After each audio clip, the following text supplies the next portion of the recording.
नमस्कार, मी अरुण गोडबोले. आपण बघता माझ्या चॅनल अरुण गोडबोले.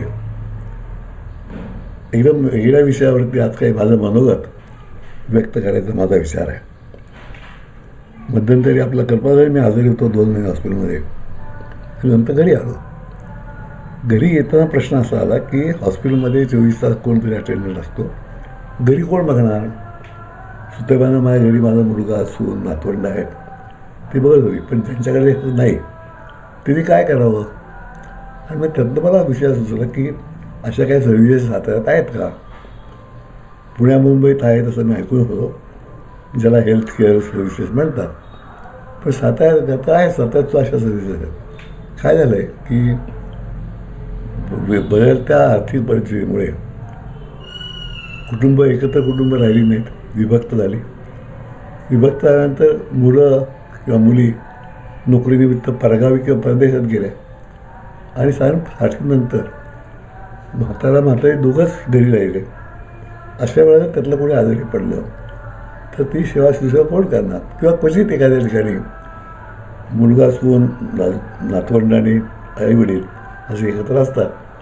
पण 60-70ला जेव्हा वडील येतात तेव्हा मुलगा जो 50ला असतो ना, म्हणजे त्यालाही फिजिकली सगळं करणं शक्य होत नसतं. तर अशा परिस्थिती गरज सामाजिक एक आहे की अशा पेशंटची शुश्रूषा घरी जाऊन कोण करेल? आणि शुश्रूषा करण्यामध्ये काय अनेक गोष्टी असतात. तो आपल्याला परमेश्वरानं दिलेले हातपाय धड असते म्हणून आपल्याला जाणवत नाही, पण प्रत्येक गोष्टीमध्ये अडचण दिसू शकते. म्हणजे आता मला हात फ्रॅक्चर तर मला नाडी बांधता येत नाही ना, किंवा चालायचं म्हणलं किंवा उठायचं म्हणलं तरी अडचण येते. तसं तुम्हाला सकाळपासून म्हणजे तोंड धुणं, टॉयलेटला जाणं, आंघोळ करणं, नंतर जेवण, मग नंतर आडवं होणं, विश्रांती घेणं, परत फिरायला जाणं किंवा घरातल्या घरात फिरणं, हे सगळं एकट्याला करता येतं तोवर शक्य आहे. पण जेव्हा करता येत हे तेव्हा कोणतरी हात धरायला लागतो ना. आणि मग घरातलं कोणी नसतं मग काय करणार? म्हणून ही संकल्पना आली की हेल्थ केअर सर्व्हिसेस म्हणून सुरू झाले पाहिजे. आणि पुण्या मुंबईत जशी गरज जास्त होती तेव्हा ते इंडस्ट्री सेट झाली. मलाही वाटलं की घरी आल्यानंतर काय करायचं, तर मी साताऱ्यात चौकशी केली.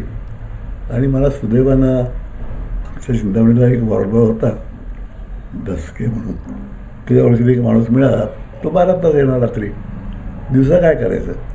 मग चौकशी करता करता श्रीराम हेल्थ केअर सर्व्हिस म्हणून एक सर्व्हिस आहे म्हणून समजलं. केदार आणि अविनाश दडस हे बंधू ते चालवतात. मग त्याला फोन केला, त्यातला एक जण माझ्याकडे आला. मग काय तुमच्या कंडिशन काय आहे?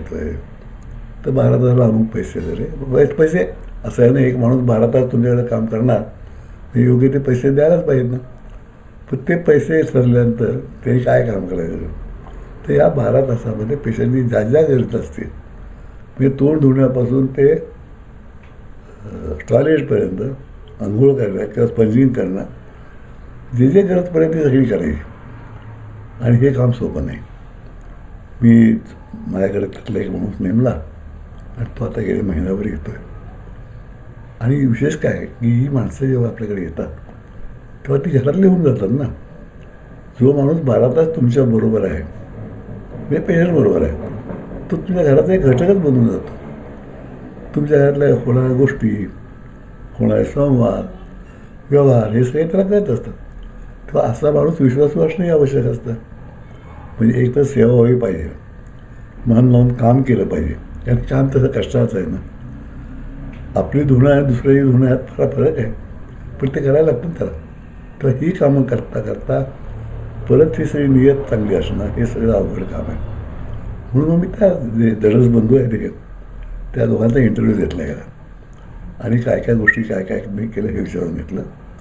आता आणखी बहुतेक माझ्या अंदाजानं आणि गॉड विलिंग एक 15 दिवसात माझा हात मोकळा होईल आणि मला गरज लागणार नाही असं वाटतंय.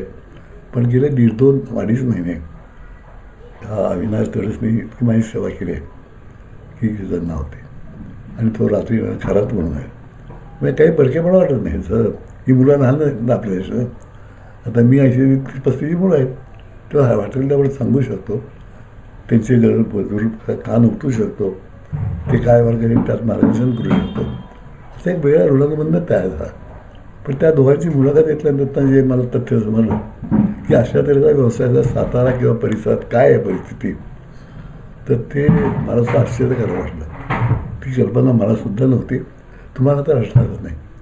तर पुढच्या भागामध्ये या हेल्थकेअर सर्व्हिसेस सातारा भागातली परिस्थिती आणि या दळण बंधूंचं काम ते कसं करतायत काय या संबंधी आपण जाणून घेऊया.